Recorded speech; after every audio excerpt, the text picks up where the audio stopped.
The Pirates Code Guidelines by Joshua Gibbs. Forward. As I look back on the exploits of my life, having spent most of my days at sea in all manner of vessels, honest and otherwise, I feel my hand straying towards the coil rather than the compass. Reader, in your hands, you hold one pirate's knowledge of life on the account, including information academic to conducting a life at sea, as well as a generalized summary of the Pirate's Code as far as I have surmised it. The Code is a sanctified instrument outlining the proper rules of engagement and protocol, both on and off the high seas, among pirates as well as foes, and to a lesser degree, those of the friendlier sort. It is my hope that this sharing of knowledge shall contribute to the community of pirates and allow each to dispense their vocation with accuracy and endurance. The Brethren Court, made up of the great pirate lords, the Brethren Court has been the governing body of the high seas as far back as the dawn of civilization, a time when the waters were untamed, the world a rougher place, and a sailor made out his own fate. At the first meeting of the Brethren Court, in the days before the great Hellenic Society of Greece was founded, the pirate lords who made up this body bound Calypso, the goddess of the sea, in human form. They sealed her fate with 9 pieces of 8, so that the rule of the seas would belong to men. These pieces of 8 are now passed down through the generations as each pirate lord names his or her successor to the court. It was at the second meeting of the Brethren Court that the Pirates' Code was set down by the Captain Morgan and Bartholomew and recorded in the Pirata Codex. The court holds that the code is law, but through my experiences, I would consider they are more, actual guidelines. Subsequent to the creation of the code, new members of the court were appointed, including the keeper of the code, who is its protector and herald. Upon request, the keeper of the code will interpret the code as written, clarify points of contention, and announce his findings to the pirate lord.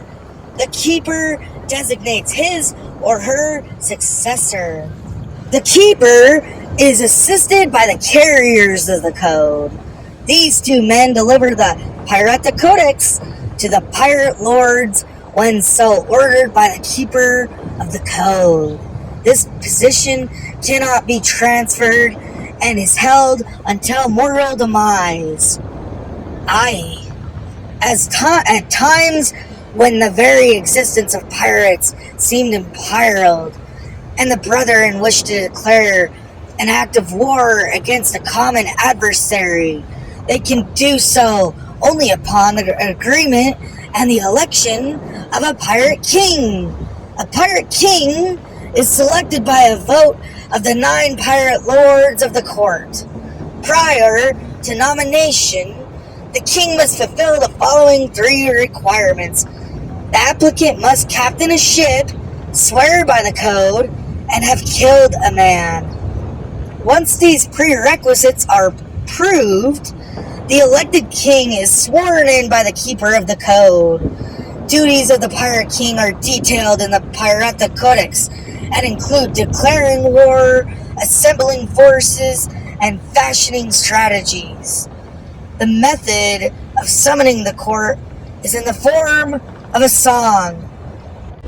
Hoist the colors. Hoist the colors. Hoist the colors! Hoist the colors! Aye. The wind's on our side, boys! That's all we need!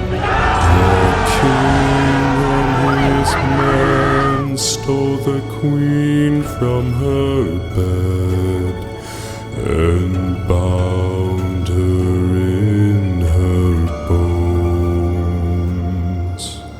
The seas be ours, and by the powers where we will we roam.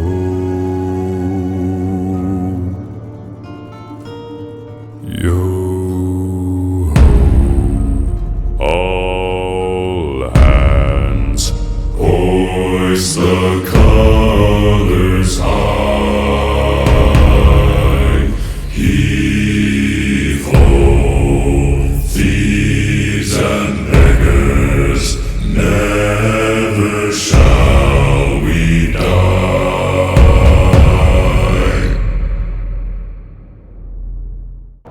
I've been told that the third meeting of the Brethren Court ended badly.